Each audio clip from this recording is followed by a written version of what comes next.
নমস্কার, ঝুম্পা লাইফস্টাইল ব্লগে তোমাদের সকলকে স্বাগত। চলে আসলাম আরও একটা ব্লগ নিয়ে। চলো তোমরা দেখতে থাকো, আশা করি তোমাদের ভালো লাগবে। আর আজকে মনটা খারাপ, তার জন্যে সামনে আসলেও দেখো আমি কথা বলতে পারছি না তোমাদের সাথে, ভালো লাগছে না। জানো তো কী ব্লগ বানাচ্ছি, কী করছি আমি কিছুই বুঝতে পারছি না। তবে যতটা পেরেছি তোমাদের সামনে তুলে ধরেছি। এই দেখো সকালে আমি এখন একটু ডালিয়া বানিয়েছি। এই কটা দিন তো আমি ডালিয়াই দিচ্ছি সকালে করে ওকে জল খাবারে। তবে আজকে আমার শ্বশুর মশাই এসছে, ওনার জন্য আমি প্লেটে নিয়ে নিচ্ছি। আর ডালিয়া আর ডিম সিদ্ধ আছে।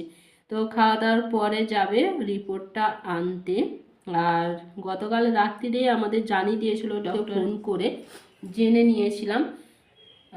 তো জানার পরে মনটা খুবই খারাপ হয়ে গেছিলো। 3টে রিপোর্ট হয়েছিল, 3টের মধ্যে একটা খারাপ এসছে। আর তার জন্যেই মনটা খুব মন থেকে পুরো ভেঙে পড়েছিলাম যে কিভাবে কি করব। তোমরা সবাই জানো যে এখানে আমরা দুজনেই থাকি, তো কিছু হলে খুবই ভয় লাগে। আর ওকে জলখাবার দেওয়ার পরে তারপর দেখো আমি ওই যে টিফিনে যে বাসনগুলো পড়েছে ওইগুলো এক এক করে মেজে নিচ্ছি। তারপর আবার দুপুরে রান্না করতে হবে। আর মাছ নেই ফ্রিজে, ওই যে ঝোলের জন্য যা মাছ আনা হয়েছিল তো সেই মাছ শেষ হয়ে গেছে। আর এবার আমাকে মাছ আনতে হবে। তবে আমি বাজারে যাব না, এই সামনে একটা কাকু মাছ নিয়ে বসে, ওনার থেকেই নিয়ে আসবো। আমার বর আজকে বললো যে ও ঝোলের মাছ আর খাবে না, কটা দিন পর পর ঝোল খেয়েছে, আজকে বললো যে যদি একটু ঝালের মাছ নিয়ে আসি, নদীর মাছ।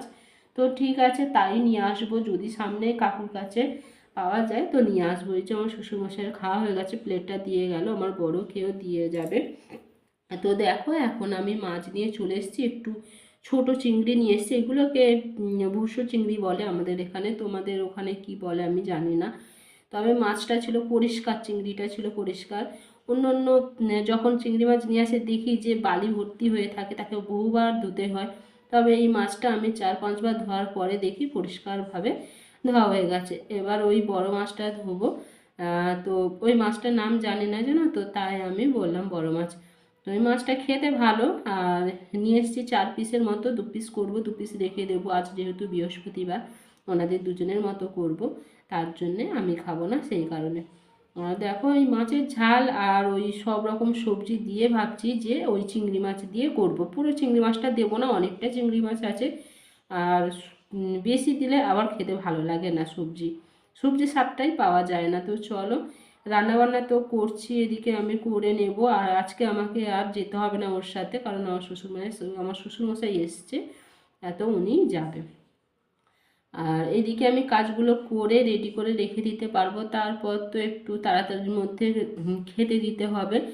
আর আজকে বৃহস্পতিবার বললাম, আমাকে ঠাকুর পুজোও করতে হবে। ঠাকুর পুজো হতে একটু মানে ঠাকুর পুজো দিতে একটু দেরি হয়ে যায়, কারণ বৃহস্পতিবারে তো বোঝোই অনেক কিছু ঘর পাততে হয়। তাই চলো এদিকে রান্না হয়ে গেছে, আর 2 পিস মাছ ফ্রিজে রেখে দিয়েছিলাম। এখানে এই সবজি আর মাছের ঝাল রেডি হয়ে গেছে, ভাত তো হয়ে গেছে। এগুলো তোমাদের সাথে শেয়ার করলাম করে। এখন দেখো আমি গ্যাস মুছতে চলে এসেছি। আর গ্যাসটা মুছে নিচ্ছি। আর প্রথমে সাবান জল করে ভালো করে মুছে নিয়েছি, তারপর একটা কাপড় দিয়ে ভালো করে পুরো জায়গাটা সাবান জলটা পুরো ভালো করে মুছে নিলাম।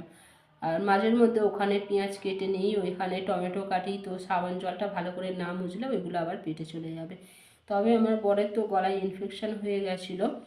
আর যে আমার বরের যে 3টে রিপোর্ট হয়েছিল টেস্টে, যে ধরা পড়েছে ম্যালেরিয়া ডেঙ্গু এগুলো নেগেটিভ, আর ধরা পড়েছে টাইফয়েড।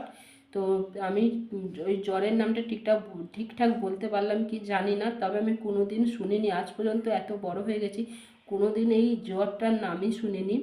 যখন তো শুনলাম পুরো মাথার ওপরে একটা যেন মনে হয় ভয়ঙ্কর পরিস্থিতির মধ্যে যেন আমি পড়ে গেছি, জানো তো এরকম মনের মধ্যে চলছে যে এটা আবার কি ভালো হবে। তো মন থেকে পুরো ভেঙে পড়েছিলাম।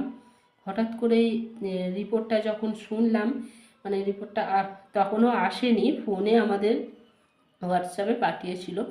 তো এত এত ভয় পেয়ে গেছিলাম, সেই পরিস্থিতিটা যে কিভাবে কাটিয়েছি। চলো এখানে স্নান করে দেখো আমি পুজো দিয়ে নিলাম।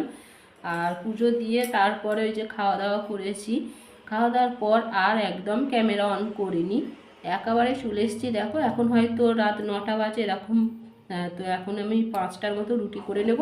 পাশের বাড়ির কাকিমার ছেলের জন্মদিন ছিল, আজকে পায়েস আর কেক দিয়ে গেছে। এই যে 9টা 5 বাজে, আমার বর একটু টিভি দেখছে আর আমি ওইদিকে রুটি বানিয়ে নেব।